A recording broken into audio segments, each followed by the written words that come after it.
Doctor Sreevarma ஆயுள் தரும் ஆயுர்வேதா அறுவை சிகிச்சை இல்லா குணம் ஆயுள் கால நிவாரணம். Periyar Maniamma Institute of Science and Technology, Tanjavur, AAA with specialization in electric vehicles and energy engineering. ஊடக வரலாற்றில் முதன்முறையாக ஐபிசி பக்தி விருதுகள் 2024 பிரம்மாண்ட பக்தி திருவிழா. அனுமதி இலவசம்.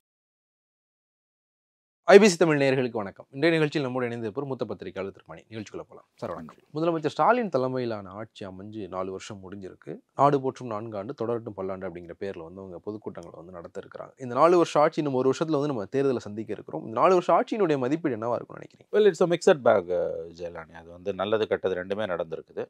பெரிய அளவில் தீமைகள்னு எதுவும் நடக்கலை.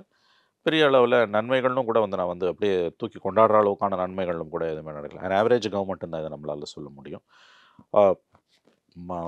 பெண்களுக்கான சில திட்டங்கள், அப்புறம் மாணவர்களுக்கான காலை மதிய உணவு திட்டம், இந்த மாதிரியான சில விஷயங்களெல்லாம் நம்ம சொல்லலாம். முதலீடுகள் வந்திருக்குன்னு சொல்கிறாங்க. கிரவுண்டில் எவ்வளோ தூரம் அது இம்பேக்ட் ஆச்சு நமக்கு தெரியல.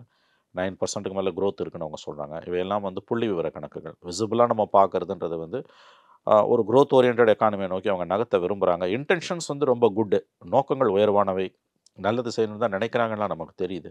இது ஒரு பக்கம். நெகட்டிவ் சைடுன்னு பார்த்தீங்கன்னா கரப்ஷன் ப்ரூட்டலாக இருக்குது. இது அவங்க ரொம்ப சீரியஸாக கவனிக்க வேண்டிய ஒரு விஷயம். இந்த கவர்மெண்ட் ஒருவேளை வீட்டுக்கு அனுப்பப்பட்டால் அதுக்கு ஊழல் ஒரு மிகப்பெரிய காரணமாக இருக்கும். ஏன்னா உயர்நீதிமன்றத்தோட பல கண்டனங்களே இதற்கு சாட்சி. உங்கள்கிட்ட இன்னும் ஆதாரம் இருக்குன்னா சில அறிவாளிகள் கேட்பாங்க. கண்ணை திறந்து பார்த்தாலே தெரியும். அப்படி உங்களுக்கு ஆதாரம் வேணும்னா உயர்நீதிமன்றத்தோட சில முக்கியமான தீர்ப்புகள் கரப்ஷன் பற்றி. ஒவ்வொரு மாநகராட்சிகள்லையுமே திமுக கண்ட்ரோல்டு கார்பரேஷன்ஸ் தான் பெரும்பாலானவை எல்லாமே. அதில் அவங்க கவுன்சிலர்ஸ் மேயர்ஸ் மேலே வைக்கக்கூடிய குற்றச்சாட்டுகளை வச்சாலே உங்களுக்கு தெரியும். 2 மாநகராட்சிகளில் மேயர்கள் ஏன் மாற்றப்பட்டாங்கன்றது உங்களுக்கு தெரியும். திருநெல்வேலியிலையும் கோயம்புத்தூர்லையும் ஓப்பனாக கவுன்சிலர்ஸ் அவங்க மேலே வச்ச நூற்றுக்கணக்கான கோடி ரூபாய் கரப்ஷன். உதாரணத்துக்காக நான் இதெல்லாம் சொல்கிறேன். ஸோ இது ஒரு பக்கம். லா அண்ட் ஆர்டர் ஒரு சீரியஸ் இஷ்யூவாக டெவலப் ஆகிட்டு இருக்குது. தலித்துகளுக்கு எதிரான கொடுமைகள், சாதி கொடுமைகள் மிக அதிகமாக நடக்கக்கூடிய மாநிலமாக தமிழ்நாடு உருவெடுத்துக்கிட்டு இருக்குது. மற்ற மாநிலங்களோட ஒப்பிட்டு ஒரு புள்ளி விவரத்தை கொண்டு வச்சுட்டு என்சிஆர்பி ரெக்கார்டுன்னு கொண்டு வச்சுட்டுலாம் இவங்க நியாயப்படுத்த முடியாது. So corruption, law and order, தலித்ஸுகளுக்கு எதிரான அட்ராசிட்டிஸ் இந்த கவர்மெண்ட்டில் ஒரு பெரிய சேலஞ்சாக தான் உருவெடுத்துக்கிட்டு இருக்குது. இதை அவர்கள் கவனத்தில் கொள்ளலைன்னா இதற்கான விலையை அவர்கள் 26 கொடுப்பாங்க. மோடி கவர்மெண்ட் டெல்லியில் இருக்கிறது BJP factor, RSS factor, Hindutva factor, இவங்களுக்கு ஒரு கவர்னரோட அட்ராசிட்டிஸு, இதெல்லாம் இந்த கவர்மெண்ட்டுக்கு ஒரு பெரிய லாபமாக இருக்குது. ஏன்னா தப்பிச்சு போகிறதுக்கு, இவருடைய தவறுகளிலிருந்து இவர்கள் தப்பித்துக் கொள்வதற்கு. அது இல்லாமல் இவங்களோட மோடி ஃபேக்டரை காண்பித்து இவர்கள் இங்கே வாக்கு வாங்குவது தான் இன்றைக்கி சுலபமாக இருக்குது, இவங்களுடைய சாதனைகளை சொல்லி வாக்கு வாங்குவதை விட. So I can say it, இது ஒரு மிக்சட் பேக்குன்னு தான் நான் பார்ப்பேன். நல்லதும் கெட்டதும் கலந்த ஒரு ஆட்சி தான். பெரிய அளவில் கொண்டாடுறதுக்கு எதுவும் இல்லை, பெரிய அளவில் தூற்றுவதற்கும் எதுவும் இல்லை என்ற மாதிரி தான் எனக்கு தோன்றுது. தலித்துகளுக்கு எதிரான வன்முறை பற்றின ஒரு விஷயத்தை குறிப்பிட்டு சொன்னீங்க. இப்போ சமீபத்தில் புதுக்கோட்டையில் ஒரு விஷயம் நடந்தது. நேற்று முந்தா நாள் நடந்திருக்கு. இந்த விஷயங்கள் இப்போ திமுக ஆட்சியினுடைய கடைசி காலகட்டம், ஒரு 5 வருஷம் திமுக ஆட்சி நடக்குதுன்னா மொத்தத்திலே 3வது முறை தான் திமுக ஆட்சி இதை முழுமை செஞ்சாங்கன்னா 3வது முறை திமுக ஆட்சி முழுமையாக நடக்குதுன்னு அர்த்தம். 5 வருஷம் நடக்குதுன்னு அர்த்தம். இதில் ஒவ்வொரு தடவையும் அந்த 5வது வருஷத்தை நோக்கி போகும்போது இந்த மாதிரியான பிரச்சனைகள் எங்கேயாவது வர்றது வழக்கம். மறுபடியும் அந்த பேஸ் ஸ்டார்ட் ஆயிடுச்சுன்னு நினைக்கிறீங்களா? கரெக்ட், அப்படி தான் எனக்கு தோணுது. அது இந்த லாஸ்ட் 1 இயரில் கோட்டை விடுவாங்க எப்பயுமே. இந்த தடவையும் அதை தான் செய்கிறாங்களோன்னு எனக்கு தோணுது. அவங்க இந்த சீரியஸ்னஸ்ஸே எடுத்துக்கலையே. இப்போ நீங்கள் இந்த டேக் சகாயம் இஷ்யூ எவ்வளோ சீரியஸான இஷ்யூ. அவர் கனிம வள கொள்ளையில் ஜெயலலிதா பீரியட்லேயே கொண்டு வராரு, அது பிறகு எடப்பாடி பீரியட்லேயும் கொண்டு வராரு. ஜெயலலிதா பீரியடில் அது ஆரம்பிக்குது, அதுக்கு பிறகு கரெக்ட் ஜெயலலிதா பீரியட்லேயே அவர் அதை கொண்டு வராரு. ஏடிஎம்கே பீரியட்லேயே அவர் பந்தாடப்படுகிறார். அதன் பிறகு அவர் ராஜினாமா பண்ணிட்டு போகிறாரு, விஆர்எஸ் எடுத்துகிட்டு போகிறார். நான் அந்த கனிம வள கொள்ளை என்பது பல 1000 கோடி இல்லை சில லட்சம் கோடி சம்மந்தப்பட்ட ஒரு துறை, உங்களுக்கு தெரியும். லூட். ஜெயலலிதா பீரியடில், எடப்பாடி பீரியடில் அந்த கனிம வள கொள்ளையை தட்டி கேட்ட ஒரு அதிகாரி வழக்கு விசாரணையில் நீதிமன்றத்தில் சாட்சியம் அளிக்க போகும்பொழுது திமுக அரசு அவருக்கான பாதுகாப்பு விலக்குதுன்னா அப்போ அடிப்படையில் திமுகவும் அண்ணா திமுகவும் ஒன்று தானே. இந்த விஷயத்தை எப்படி திமுகவும் திமுகவை ஆதரிக்கக்கூடியவர்களும் கடந்து போகிறாங்க? நீங்கள் இந்த புதுக்கோட்டையில் ஒரு ஜக்பர் அலின்னு ஒருத்தர் கொல்லப்பட்டார், அதே மாதிரி வேறொரு இடத்துல இன்னொருவர் கொல்லப்பட்டார். இவங்கெல்லாம் விசில் ப்ளோயர்ஸ். 850 கோடிக்கு புதுக்கோட்டையில் அந்த கனிம வள கொள்ளையை எவிடன்ஸோட கவர்னர் கலெக்டர்கிட்ட கொடுத்த காரணத்துக்காக அண்ணா திமுகவை சார்ந்தவர் அவர் கொல்லப்படுகிறார். ரொம்ப முக்கியமான கவனிக்க வேண்டிய விஷயம், அதிமுகவே அதை பெரிய விஷயமா கையில் எடுத்துக்கல. அதிமுகவே அதை பெரிய அளவில் மாநில தழுவிய அளவில் போராட்டமாக மாற்றலை, அதை ஒரு இஷ்யூவாக பெரிய பொலிட்டிக்கல் இஷ்யூவாக கொண்டு போகல. இன்ட்ரெஸ்டிங்லி சட்டமன்ற கூட்டத்தொடரில் கவர்னர் உரை மீதான நன்றி தெரிவிக்கும் தீர்மானத்திலையும் பட்ஜெட்லேயும் அந்த துறை சம்பந்தப்பட்ட குறிப்பாக பட்ஜெட்டில் அந்த துறை சம்பந்தப்பட்ட மானிய கோரிக்கையில் அது அதிமுக பேசவே இல்லை. அப்போ இந்த கொள்ளையில், இந்த கனிம வள கொள்ளையில் திமுக அதிமுக ரெண்டு பேரும் கூட்டாளிகள் என்பது வந்து இது தெளிவாக இதில் நிரூபிக்கப்படுது. அதாவது அந்த லாபி வந்து எவ்வளோ தூரம் அந்த ஈகோ சிஸ்டம் பரவி இருக்குது. யார் ஆட்சியில் வந்தாலும் சில லட்சம் கோடி கொள்ளடிக்கக்கூடிய கனிம வள கொள்ளையர்கள் அவங்க தான் கவர்மெண்ட்டை ரன் பண்ணுறாங்கன்றதுக்கு இதுவே சரியான உதாரணம். சகாயம் ஒரு நாடறிந்த ஒரு ஐஏஎஸ் அதிகாரி. அசோக் கெம்கா எப்படி 57 முறை டிரான்ஸ்ஃபர் பண்ணப்பட்டாரோ அந்த மாதிரி திரும்ப திரும்ப பதவியிலிருந்து தூக்கி அடிக்கப்பட்டவர். அவர் வந்து தன்னுடைய உயிருக்கு ஆபத்துன்னு அவர் சொல்கிறாரு. அவருக்கான பாதுகாப்பை வாபஸ் வாங்குறாங்க. அவர் டிஜிபிக்கு லெட்டர் எழுதினா உங்களுக்கு பாதுகாப்புக்கு அவசியம் இல்லைன்னு எங்களுக்கு உளவுத்துறை சொல்லுதுன்றாங்க. கடைசியில் நீதிமன்றம் என்ன சொல்லுது, நீங்கள் பாதுகாப்பு கொடுக்கலன்னா நாங்கள் மத்திய அரசுக்கு பாதுகாப்பு கொடுக்க சொல்லி உத்தரவிட வேண்டும் இருக்குன்னு சொல்கிறாங்க. அதன் பிறகு தேவை கருதி உங்களுக்கு கொடுக்கப்படுன்றாங்க. அவர் டெண்டர் ஹுக்ஸில் வைக்கிறாங்க. இந்த அரசாங்கத்தை இதை ஒரு அதிகாரி சம்மந்தப்பட்டதுன்னு கடந்து போக முடியாது. ஊழல் எந்த அளவுக்கு புரையோடி போயிருக்குன்னு நான் சொன்னேன் இல்லையா. இந்த விசில் ப்ளோயர்ஸோட டெத்து, சகாயம் இஷ்யூலாம் வந்து இந்த அரசு வந்து ஊழலில் மூழ்கி முத்தெடுத்து கொண்டு இருக்கிறது என்பதற்கு சரியான உதாரணம். ஞாபகம் வைத்துக் கொள்ளுங்கள். ட்ரென்ச்டு இன் கரப்ஷன். இது லாண்ட் ஆர்டர் சம்மந்தப்பட்டதாகவும் வருது. இப்போ அந்த படுகொலைகள் எல்லாம் நீங்கள் எப்படி கடந்து போக முடியும்? ஏடிஎம்கேவே அது அசம்பிளியில் மானிய கோரிக்கையில் வந்து டிமாண்ட்ஸில் பேசலைன்னா அது எவ்வளோ தூரம் வந்து கீழுக்குள்ளே வந்து சிஸ்டமேட்டிக் ப்ராப்ளமாக மாறி இருக்குன்னு தெரிஞ்சுக்கலாம். அப்போ இந்த அரசாங்கத்தோட மிகப்பெரிய சாபக்கேடுகளில் ஒன்றாக இந்த ஊழல் மாறிக்கொண்டு இருக்கிறது. எல்என்டோ வந்து சொல்லவே தேவையில்லை. அது ஆம்ஸ்ட்ராங் படுகொலைக்கு பிறகு நடந்த விஷயங்கள். போலீஸ் கஸ்டடியில் எடுத்தவங்களை போலீஸ் கஸ்டடியில் இருந்தவனை என்கவுண்டர் பண்ணுறாங்க. It's a murder. As per supreme court every encounter is a murder. That police கஸ்டடியில் இருக்கவனோட என்கவுண்டர்ன்றது வந்து brutal murder, cold blooded murder. அது ஒன்றுமே நடக்கலை, எல்லாரும் அமைதியாக இருக்காங்க. அசம்பிளி நடந்துகிட்டு இருக்கும்போது 3 என்கவுண்டர் நடந்தது. எந்த அளவுக்கு அப்போசிஷன் வீக்காக இருக்குது. திமுகவோட வண்டி எப்படி ஓடுதுன்னா அதிமுக பலவீனமாகவும் இமேஜினேஷன் இல்லாமல் இருக்கிறதாலையும் திமுகவோட வண்டி ஓடுது. 4.5 ஆண்டுகள் எடப்பாடி ஆட்சியில் திமுக வந்து பிரமாதமான எதிர்க்கட்சியாக செயல்பட்டது. அந்த ஃபினிக்ஸ் ஜெயராஜ் கேஸ் அவங்க எந்த தூரம் பெருசாக்குனாங்க, தூத்துக்குடி துப்பாக்கி சூடு எவ்வளோ தூரம் கொண்டு போனாங்க, பொள்ளாச்சி பாலியல் வன்முறை எவ்வளோ தூரம் கொண்டு போனாங்கன்னு தெரியும். அதில் 10ல் 1 பங்கு கூட அதிமுகவால் இன்றைக்கி வந்து கையில் இஷ்யூஸை லட்டு மாதிரி கொடுத்தாலும் ஃபங்க்ஷன் பண்ண முடியல. அதிமுகவோட பலவீனம் தான் திமுகவோட பலம். யோசிச்சு பாருங்கள், அசம்பிளி நடந்துகிட்டு இருக்குது, 3 என்கவுண்டர் நடக்குது. வழக்கமாக அசம்பிளி நடக்கும்போது போலீஸ் வந்து ஒரு என்கவுண்டர் கூட பண்ண மாட்டாங்க, ஏன்னா அசம்பிளியில் பிரச்சனை வரும்.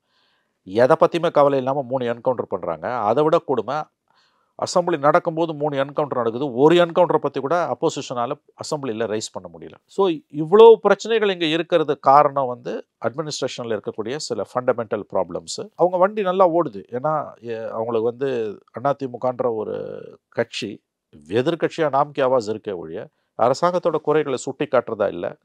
ஸோ இது ரொம்ப ரொம்ப வித்தியாசமான ஒரு ஆட்சி தான் ஸ்டாலினோட ஆட்சி. கடந்த காலங்களில் நீங்கள் பார்த்தீங்கன்னா கருணாநிதி, எம்ஜிஆர், கருணாநிதி, ஜெயலலிதா, எடப்பாடி, ஸ்டாலின். ஆனால் ஸ்டாலினுக்கு எதிர்க்கட்சி தலைவரே கிடையாது. இதுதான் நான் அடிக்கடி சொல்லணும், Stalin is the most luckiest chief minister. சுதந்திர இந்திய வரலாறில் தமிழ்நாட்டிலே மோஸ்ட் லக்கியஸ்ட் சீஃப் மினிஸ்டர், அதிர்ஷ்டசாலியான முதலமைச்சர் நம்முடைய மு.க. ஸ்டாலின் அவர்கள் தான். ஏன் தெரியுமா? அவருக்கு எதிர்கட்சியே இல்லை, எதிர்கட்சி தலைவரும் இல்லை, எதிர்கட்சியும் இல்லை அவருக்கு. இந்த விஷயத்தை வந்து இது அட்மினிஸ்ட்ரேஷனில் இருக்கிற பிரச்சனைன்னு கடந்து வந்து பார்த்தோன்னா இது கண்டிப்பாக வந்து அரசியலில் தாக்கத்தை ஏற்படுத்த தான் போகுது. நீங்கள் சொன்ன ஒரு முக்கியமான விஷயம், தலித்துகளுக்கு எதிரான வன்முறை, தலித்துகளுக்கு எதிரான பிரச்சனை வந்து இங்கே அதிகமாக நடக்குது அப்படின்னா, கடந்த 3 தேர்தல்களில் திமுகவினுடைய வெற்றிக்கு பெரிய அளவிலான காரணமாக இருந்தது தலித்துகளினுடைய வாக்குகள். அது பொலிட்டிக்கலாக என்ன இம்பாக்டை கிரியேட் பண்ணணும்னு நினைக்கிறீங்க? இது கண்டிப்பாக இம்பாக்டை கிரியேட் பண்ணுங்க. பிஜேபி ஃபேக்டர் 1 இவங்களுக்கு வந்து அது இன்னைக்கு திமுக பக்கம் இருந்துகிட்டு இருக்குது. இன்னும் 1 வருஷம் இருக்குங்க, அப்படியே இது நிரந்தரமாக தேங்கி நின்றுடும் சொல்ல முடியாது. 2வது திருமா ஃபேக்டர் தான் அங்கே அந்த தலித் சோர்ஸ் இவங்க பக்கம் நிற்கிறதுக்கான முக்கியமான காரணம். திருமாவே திமுக கூட இருந்தாலும் திமுக தான் கண்டிப்பாக திருமா இருப்பார். நான் உறுதியாக நம்புகிறேன். 26ல் அவர் பாதம் மாற மாட்டார் அன்லஸ் சம்திங் பிக் ஹேப்பன்ஸ். இவங்களா வேறு ஏதாவது மோசமாக திமுக நடந்துக்கிட்டு பாமகவை உள்ளே கொண்டு வர மாதிரியான வேலைகள் ஏதாவது பண்ணாங்கன்னா, அதை பண்ண மாட்டாங்க. அப்படி பண்ணாதானே ஒழிய அவர் வெளியில் போக மாட்டார். ஆனால் திருமா உள்ளே இருந்தாலும் 21ல் கன்சால்டேட் ஆன மாதிரி தலித் ஓட்ஸ் உங்களுக்கு கன்சால்டேட் ஆகுமான்ற ஒரு சந்தேகம் இருக்குது. அது விஜய் நோக்கி போகிறதுக்கு ஒரு வாய்ப்பு இருக்குது. ஏன்னா திருமா வேணால் திமுகவோட இருக்கலாங்க, என்டையர் தலித் ஓட் பேங்க் திமுகவோட இருக்குன்னு சொல்ல முடியாது. வேங்கவேல் இன்சிடென்ட்லேருந்து இப்போ புதுக்கோட்டை இன்சிடென்ட்லேருந்து நீங்கள் பார்த்தீங்கன்னா அடுக்கிக்கிட்டே போகலாம். எத்தனை விதமான சம்பவங்களை வந்து, அதாவது அரசு எந்திரம், குறிப்பாக காவல்துறை வந்து கட்டமைப்பு ரீதியாக வந்து தலித்துகளுக்கு எதிராக நிற்குது. அதை தான் இது வன்னியரசு கூட அந்த புதுக்கோட்டை இன்சிடென்ட்டில் பேசியிருந்தார். நீங்கள் பார்த்துருப்பீங்க. நீங்கள் வந்து காவல்துறை வந்து இவ்வளோ மோசமாக நடந்துக்குது அப்படின்னு சொல்லிட்டு. அப்போ அரசு வந்து தலித்துகள் பாதிக்கப்படக்கூடிய பகுதிகளில் நியமிக்கப்படக்கூடிய காவல்துறை அதிகாரிகளில் தலித்துகளை கணிசமான அளவுக்கு நியமிக்கணும். நீ எஸ்பி லெவலில் நியமித்தா பத்தாதுங்க, எஸ்ஐ லெவலில் இன்ஸ்பெக்டர் லெவலில் அங்கே போடணும் நீங்கள். எஸ்பெஷலி ஸ்டேஷன் ஹவுஸ் ஆஃபீஸர்ஸ்னு சொல்லக்கூடிய இன்ஸ்பெக்டர்ஸ் லெவலில் நீங்கள் தலித்துகளை போடணும் நீங்கள். அப்படி இல்லாமல் நீங்கள் ஆதிக்க ஜாதிகளை போடும்பொழுது இந்த பிரச்சனை பெரிய அளவில் வருது. இப்போ திருமாவுக்கு வந்து கொடியேற்றுறது கூட பல இடங்களில் அனுமதி மறுக்கப்படுது, நீங்கள் பார்த்துருப்பீங்க. அவங்க அந்த 5ஆம் தேதி வணிகர்கள் மாநாடு பேசும்போது இடமே கொடுக்கல, லாரியில் நின்று பேசுகிறார். இதெல்லாம் அவமரியாதைப்படுத்துறது இல்லையா அவரை? கேட்டால் நாங்கள் காவல்துறை என்ன சொல்கிறாங்கன்னா, ஆளுங்கட்சியோட கூட்டணின்றதுனால நாங்கள் ஒன்றும் சட்டத்தை மீற முடியாது. நாங்கள் ஏன் நீங்கள் சட்டத்தை மீறினதே இல்லையா? இதை திமுகவில் வந்து அங்கே உதயநிதி பேசுகிறாருன்னா நீங்கள் ரத்தன கம்பளம் விரித்து அங்கே வந்து மேடை போட்டு கொடுக்க மாட்டீங்க. அப்போ இது எதுக்கு, யாருக்கு அதில் பூ சுற்றுறீங்க? எத்தனை கொடிக்கம்பங்களை வெட்டி எரிஞ்சிருக்காங்க அங்கே? மற்ற எல்லா கட்சி கொடிக்கம்பமும் இருக்குல்ல. இன்றைக்கி சித்திரை திருநாள் விழாவுக்கு வந்து ஹை பவர் லைட்ஸை போடணுன்னு அந்த திருவிடைந்தையில் வந்து அங்கே உள்ளே இருக்கக்கூடிய ஆர்டிஓஓ அந்த ஆஃபீஸர்ஸ் வந்து கடிதங்கள் எழுதுகிறாங்க. அப்போ எதுக்கு இந்த ஓர வச்சுனா? இதெல்லாம் கவர்மெண்ட் ஃபங்க்ஷன் அது. ஆகவே அரசு எந்திரம் கட்டமைப்பு ரீதியாக வந்து சிவிலியன் நிர்வாகமும் குறிப்பாக காவல்துறையும் தலித்துக்கு எதிராக இன்றைக்கி செயல்படுவது என்பது கண்டிப்பாக திமுகவுக்கு வந்து ஒரு 26 தேர்தலில் வாக்கு வங்கி அளவில் ஒரு பாதிப்பை ஏற்படுத்துவதற்கான சாத்தியக்கூறுகள் நிரம்பவே இருக்கின்றன. இதையும் அவர்கள் கவனத்தில் கொள்ளலைன்னா இதற்கான விலையை கொடுப்பார்கள். இந்த ஆட்சி வந்து பெரிய அளவில் நன்மையும் நடக்கலை, பெரிய விமர்சனங்களையும் சொல்ல முடியல அப்படின்னு சொன்னேன். இதே மாதிரி வந்து ஒரு ஆட்சி நடந்துக்கிட்டு இருக்கும்போது சொல்லப்பட்ட ஆட்சி, அந்த ஆட்சியினுடைய அது ஆட்சி முடிய போகிற நேரத்தில் நிறைய விமர்சனங்கள் வந்தது. அந்த ஆட்சி நடந்துக்கிட்டு இருக்கும்போது முதல்ல ஒரு 4 ஆண்டுகள் வந்து பெரிய விமர்சனங்களும் இல்லை, பெரிய அளவில் கொண்டாட தேவையும் இல்லைன்னு சொல்லப்பட்ட ஆட்சி வந்து 2006-11. அது கடைசி ஒரு வருஷம் தான் வந்து பெரிய அளவில் வந்து டேமேஜ் செய்யப்பட்டது. ஆனால் அதில் கூட வந்து 2009 எதிர்க்கட்சி வந்து 12 இடங்களை வந்து ஜெயிச்சிருந்தாங்க மக்களவைத் தேர்தலில். ஆனால் ஒரு சுதந்திர இந்தியாவுடைய தேர்தல் வரலாற்றில் தமிழ்நாட்டில் ஒரு ஆளும் கட்சி ஆட்சிக்கு இடையில நடந்த ஒரு மக்களவைத் தேர்தலை க்ளீன் ஸ்வீப் பண்ணது இதுதான் ஃபர்ஸ்ட் டைம். ஒரு பெரிய அளவில் கொண்டாடுறது காரணங்கள் இல்லாத ஒரு ஆட்சி வந்து எப்படி இவ்வளோ பெரிய வெற்றியை பெற்று? அது மோடி ஃபேக்டர். நான் அதை திரும்பவும் சொல்லுவேன். நீங்கள் 19, 21, 24 3 தேர்தலை எடுத்துக்கோங்க. 3 தேர்தலோட விஷயம் 19லும் 24லும் நடந்த மக்களவைத் தேர்தலில் கிளியர் ஸ்வீப். ஒரே ஒரு சீட்டு 19 ஜெயிச்சாங்க, 24 அதுவும் இல்லை, மொரர்லெஸ் same clean sweep. But in between வந்த இன்பிட்வீன் வந்த அசம்பிளி எலெக்ஷனில் 75 சீட்டு இவங்க கூட்டணி ஜெயிக்குது. அதுதான் இண்டிகேட்டர். இந்த அசம்பிளி பை எலெக்ஷன்ஸை கணக்கிலே எடுக்காதீங்க. அது 1999 நத்தம் விஸ்வநாதன் ஜெயித்த பிறகு 2003 சாத்தாங்குளம் தேர்தலேருந்து எஸ் அ மாக்கரி. யார் பவரில் இருந்தாலும் தமிழ்நாட்டில் அவங்க தான் ஜெயிப்பாங்க. ஏன்னா ஜனங்களை மாற்றி தான் குத்துவாங்க. They corrupted people to the maximum extent possible. அப்போ 19க்கும் 24க்கும் நடுப்புற இருக்க 21 தான் நமக்கு அளவுகோல். அந்த அளவுகோலை வச்சு பார்க்கும்போது இந்த அசம்பிளி எலெக்ஷனில் கண்டிப்பாக டஃப் ஃபைட் இருக்கும். திமுகவால் ஸ்வீப் எல்லாம் பண்ண முடியாது. 2 பார்லிமெண்ட் எலெக்ஷனை ஸ்வீப் பண்ண மாதிரிலாம் ஸ்வீப் பண்ண முடியாது. 71க்கு பிறகு எம்ஜிஆர்ன்ற ஒருவர் அதிமுகன்ற கட்சி ஆரம்பித்த பிறகு இந்த 53 ஆண்டுகளில் back to back DMK government வந்ததே கிடையாது. அண்ணா செத்து 67, 71 வந்தாங்க. நம்ம திமுக பேக் டு பேக் கவர்மெண்ட் வந்ததே இல்லைன்னா அதை எதை வச்சு சொல்கிறோன்னா எம்ஜிஆர் அதிமுக ஆரம்பித்த பிறகு பேக் டு பேக் கவர்மெண்ட் வந்தது கிடையாது. பேக் டு பேக் ஏடிஎம்கே அப்போசிஷனாக உட்கார்ந்ததில்லை, அவங்களும் உட்கார்ந்ததில்லை. இவங்க தொடர்ந்து 2 முறை மக்கள் சூரியனுக்கு ஓட்டு போட்டது கிடையாது, உதயசூரியனுக்கு. இந்த கால்குலேஷனை வச்சு தான் நம்ம இதை பார்க்கணும். கடைசி ஓராண்டில் வந்து நடக்குது அப்படின்றாங்க, அது உண்மைதான். அது ஸ்பைரல் அவுட் ஆஃப் கண்ட்ரோல். அது எதனாலன்றது எல்லாருக்கும் தெரியும். ஸ்லாக் ஓவர்ஸில் கடைசி 10 ஓவரில் 50 ஓவர் மேட்ச்சில் கடைசி 10 ஓவரில் பேட்ஸ்மேன் எப்படி ஆடுவான்னு தெரியும். கச்சாமச்சான்னு அடிப்பாங்கள்ல. அந்த மாதிரி வந்து திமுகவில் வந்து லாஸ்ட்டு அந்த 1 இயர் வந்து அவங்களுக்கு ஸ்லாக் ஓவர், இன்றைய கடைசின்ற மாதிரி தான் அவர்களுடைய செயல்பாடுகள் இருக்கும். அதுதான் முக்கியமான ஒரு காரணம். பட் இவங்களுக்கு சேவிங் கிரேஸ் என்னென்னா மோடி அண்டு 4 முனை போட்டி வர்றது உறுதியாக போச்சு. அப்படி இருக்கும்போது இவங்களுக்கு வந்து பாசிபிலிட்டி அதிகம்.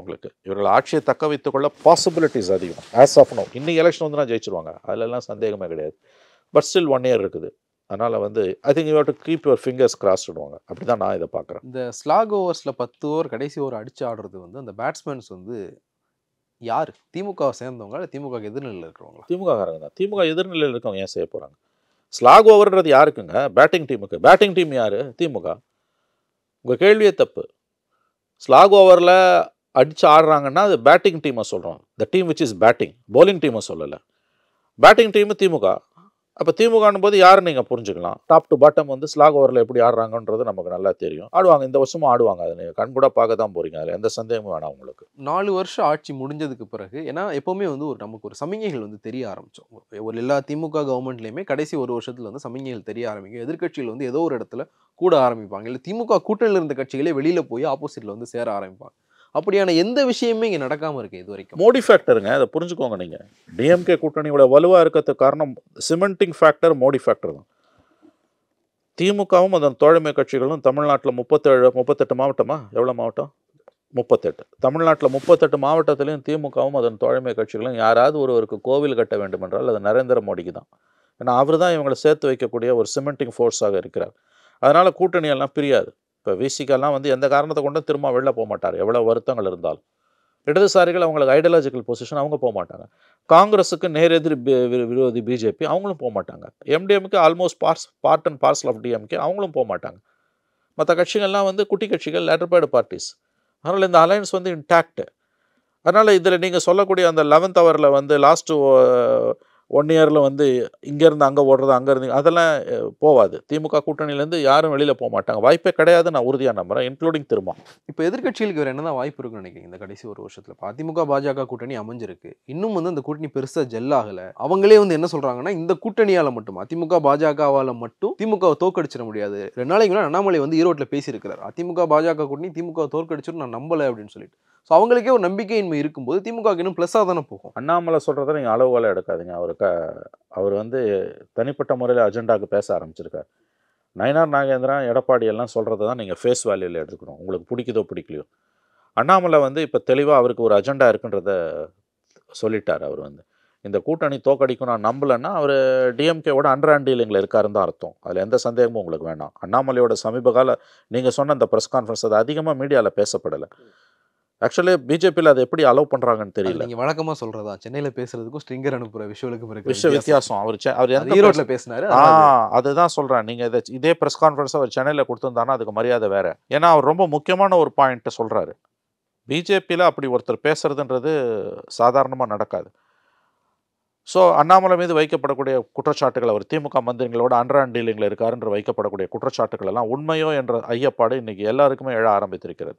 அவங்க கோணத்துலேருந்து பாருங்கள், அதிமுக பாஜக கூட்டணி, அந்த கூட்டணி வந்து அறிவிக்கும் போது அமித்ஷாவோட பக்கத்தில் உட்காந்துருந்தவர் அண்ணாமலை. அமித்ஷா தெளிவாக சொன்னார், இந்த கூட்டணி ஆட்சி மாற்றத்தை ஏற்படுத்தும், என்டிஏ கவர்மெண்ட் எடப்பாடி பழனிசாமி தலைமையில் ஒரு என்டிஏ கவர்மெண்ட் அமையும்னு தெளிவாக அமித்ஷா சொல்கிறார். அமித்ஷா கருத்துக்கு எதிராக அண்ணாமலை பேசுகிறார். இது எவ்வளோ பெரிய நியூஸு, மீடியா அதை கண்டுக்கவே இல்லை. ஸோ அண்ணாமலை வந்து அவருக்கான அஜெண்டாவோட ஒர்க் பண்ண ஆரம்பிச்சிருக்காருங்க. அவர் சொல்கிறதுல இருக்க ஃபேக்டை வந்து நம்ம ஒதுக்கி தள்ள முடியாது. அவர் சொல்கிறது தான் அதில் பாலிடிக்ஸு இஷ்யூவே. விஜய் தனியாக, சீமான் தனியாக, அதிமுக பிஜேபி கூட்டணி தனியாக, டிஎம்கே அலையன்ஸ் தனியாக இருந்ததுன்னா டிஎம்கே அலையன்ஸுக்கு எட்ஜ் ஜாஸ்தி, அதில் சந்தேகமே கிடையாது. இன்கேஸ் விஜய் ஏடிஎம்கே அலையன்ஸுக்கு வந்தாருன்னா ஆட்டம் க்ளோஸ், அதில் எந்த சந்தேகம் இல்லை.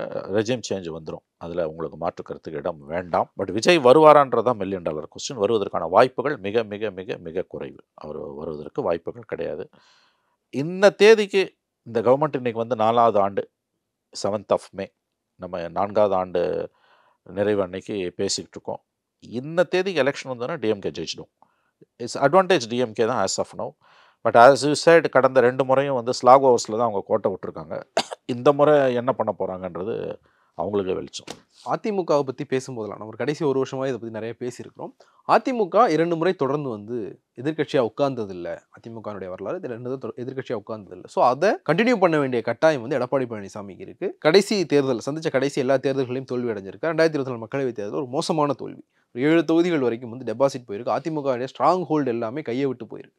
ஸோ ஒரு எக்ஸிஸ்டென்ஷியல் கிரைசிஸில் இருக்கிறது வந்து எடப்பாடி பழனிசாமியும் அதிமுகவும். விஜய் இவங்க கூட வந்து இவங்களை ஜெயிக்க வைக்கிறதுனால விஜய்க்கு என்ன லாபம்? விஜய்க்கு என்ன லாபம்னா 26ல் he will be floating. இப்போ அவரோட ப்ராப்ளம் வந்து, ஒருவேளை திமுக 26ல் ஜெயிச்சு ஆட்சியை தக்க வைத்து கொண்டால் அடுத்த 5 வருஷம் விஜய் திமுகவை எதிர்கொள்ளணும். அது அவ்வளோ ஈஸி இல்லை. அண்டு டிஎம்கே வந்து இப்போ விஜய் கிட்ட பெருந்தன்மையாக நடந்துக்கிற மாதிரி அப்போ நடந்துக்காது. They will go hammer and tong. So floating நடக்கணும்னா அவர் இந்த எலெக்ஷனில் ஏதாவது ஒரு இம்பாக்ட் ஏற்படுத்தணும். ஒரு 10 எம்எல்ஏவாது வேணும். அது தனியாக நின்னாலும் நடக்க முடியாது. ஒன்று ஏடிஎம்கேவோட போகணும், இல்லை டிஎம்கேவோட போகணும். டிஎம்கேவோட போக முடியாது. இப்போ ஏடிஎம்கேவோட போகிறதுல இருக்க சிக்கல் பிஜேபி ஃபேக்டர் இருக்கும்போது அவர் போனார்னா அவருடைய வாக்கு வங்கி எந்த அளவுக்கு போகும் அப்படின்றது தெரியல. ஆனால் அது ஒரு டெட்லி காம்பினேஷனாக இருக்கும். அவருக்கு என்ன லாபம்னு கேட்டிங்கன்னா, அவருக்கு ஒரு 10 எம்எல்ஏ கையில் மினிமம் கிடைக்கலாம், கட்சியை தக்க வைக்கலாம். லாங் டேர்மில் அது வந்து ஷார்ட் டேர்மில் உங்கள் லைஃபே த்ரெட்டன் ஆகும்போது லாங் டேர்மை பற்றி ஏங்க கவலைப்படுறீங்க? மன்மோகன் சிங் தான் சொன்னார். 2011 விஜயகாந்த் இந்த விஷயத்த பண்ணார். ஆனால் அதுக்கப்புறம் அவருடைய கட்சி நீர்த்து போக தானே செஞ்சது. இல்லைங்க, இந்த கேள்வி தான் மன்மோகன் சிங் கிட்ட ஒரு தடவை சொன்னாங்க. டிமானிட்டைசேஷன் அப்போ நாட் டிமானிட்டைசேஷன், நோ, அதுக்கு முன்னால் அவர் பிஎம்மாக இருக்கும்போது சொன்னது. அதாவது இப்போ லாங் டேர்ம் ஷார்ட் டேர்ம்லாம் பேசின்னு இருக்காங்களா, அப்போ சொன்னார் அவர், இந்த long run we all will be டெட்னார் அவர். அவ்வளோதான், அது ஒன்று தான் உண்மை, மற்றதெல்லாம் பொய். ஸோ விஜயகாந்த் முதல் தேர்தலில் தனியாக நின்னார், அடுத்த தேர்தலில் கூட்டணி வந்ததால் தான் ஸ்டெபிலைஸ் பண்ண முடிஞ்சது. விஜயகாந்த் விஜய் இல்லை. ரெண்டாவது, அன்னைக்கு இருந்த அரசியல் இன்னைக்கு இல்லை. இன்றைக்கி இருக்க திமுகவை எதிர்கொள்கிறது என்பது ரொம்ப கடினமானது. ஏன்னா அவங்க விஸ்வரூபம் எடுத்துட்டாங்க. பணம் அவங்கக்கிட்ட வந்து மலையளவு குவிஞ்சு கிடக்குது. அதிகாரத்தை ரொம்ப துல்லியமாக பயன்படுத்துகிறாங்க. மீடியாவை 100% கண்ட்ரோலில் வச்சுருக்காங்க. மோடி எப்படி டெல்லி நேஷனல் மீடியாவை கண்ட்ரோலில் தம்பு கீழே வச்சுருக்காரோ, அந்த மாதிரி ஸ்டாலின் அவர்கள் தமிழ்நாட்டு மீடியாவை தன்னுடைய முழு கட்டுப்பாட்டில் வைத்திருக்கிறார். இந்த திமுகவை எதிர்ப்பதற்கு வந்து தனிப்பட்ட முறையில் நான் சொல்கிறேன், விஜய் மாதிரி புதுசாக கட்சி ஆரம்பித்த ஒரு 1.25 வருஷம் தான் ஆகுது. 26 அவர் தனியாக நின்று தோத்தார்னா, ஒருவேளை திமுக ஜெயிச்சதுன்னா அதுக்கப்புறம் அவருக்கு வந்து அது கடினமான பாதை தான். அது அவர் அந்த கோணத்துலையும் பார்ப்பார். இன்னொரு விஷயம் நீங்கள் கவனிக்கணும், கோயம்புத்தூரில் அவருடைய அந்த பூத் கமிட்டி மீட்டிங்கில் பேசும்போது ஒரு வார்த்தை சொன்னார்னு நினைக்கிறேன். அங்கேயே அதுக்கு வெளியிலையும் திமுகவை தோற்கடிப்பதற்கு எந்த எல்லைக்கும் போக தயார்னார் சொன்னார் இல்லையா, அந்த வார்த்தையை சொன்னார். அதுக்கு என்ன அர்த்தம்? ஸோ ஏடிஎம்கே பிஜேபி அலையன்ஸில் விஜய் சேர்ந்தால் ஆச்சரியமில்லை, வாய்ப்பு குறைவு, நான் ஒப்புக்கொள்கிறேன், மிக மிக குறைவு என்பதையும் ஒப்புக்கொள்கிறேன். பட் பாலிடிக்ஸில் லாஸ்ட் வேர்டுன்னு எதுவுமே கிடையாது. At the end of the day உங்களோட சர்வைவல் தான் உங்களுக்கு பிரச்சனைன்னா நீங்கள் யார் கூட வேணால் போய் சேருவீங்க. ஏன் கலைஞர் போய் 99 ஏப்ரலில் பிஜேபியை பண்டாரம் பாரதேசன்னு சொல்லிட்டு போய் பிஜேபியோட சேரல, ஏன் சேர்ந்தார்? அது எவ்வளோ பெரிய நீட்டி மொழிக்கு வியாக்கியானங்களை கொடுத்தாரு. ஏன்னா ஜெயலலிதா ப்ரெஷர் பண்ணி கவர்மெண்ட்டை டிஸ்மிஸ் பண்ண சொல்கிறாங்க. ஒரு வழியே இல்லாமல் போய் சேர்ந்தாங்க, அப்படின்னு தோற்று பட் பிஜேபியோட சேர்ந்துக்கிட்டாங்க. 4 வருஷம் பவரில் இருந்தாங்க, 4 years. அதில் 14 மாதம் கோமாலேருந்து முரசொலிமாறன் மந்திரியாக இருந்தார். முரசொலிமாறன் செத்தார், 10வது நாள் வெளில வந்தாங்க. அதனால் கடந்த கால வரலாறு வந்து எந்த ஒரு அரசியல் கட்சியுமே எக்ஸப்ட் லெஃப்ட் காங்கிரஸ் பிஜேபியோட யார் வேணால் போவான், எழுதி வச்சுக்கோங்க. பிஜேபியோட இந்த 2 தரப்பு தான், இடதுசாரிகளும் காங்கிரஸும் மட்டும் பிஜேபியோட போக மாட்டாங்க. மற்றபடி யார் வேணால் போவாங்க. அந்த கோணத்தில் பார்க்கும்போது விஜயோட ஆப்ஷன்ஸை நீங்கள் என்ன ப்ராடர் பெர்ஸ்பெக்டிவில் புரிஞ்சுக்கலாம், பார்க்கலாம். சார், எனக்கு பொறுத்து வந்து பார்ப்போம். உங்களுடைய நினைவும் கருத்து மிக்க நன்றி. மற்றொரு நிகழ்ச்சி சந்திக்கலாம். நன்றி, வணக்கம். டாக்டர் ஸ்ரீவர்மா ஆயுள் தரும் ஆயுர்வேதா அறுவை சிகிச்சை இல்லா குணம் ஆயுள் கால நிவாரணம். Periyar Maniamma Institute of Science and Technology, Tanjavur, AAA with specialization in electric vehicles and energy engineering. ஊடக வரலாற்றில் முதன்முறையாக ஐபிசி பக்தி விருதுகள் 2024 பிரம்மாண்ட பக்தி திருவிழா. அனுமதி இலவசம்.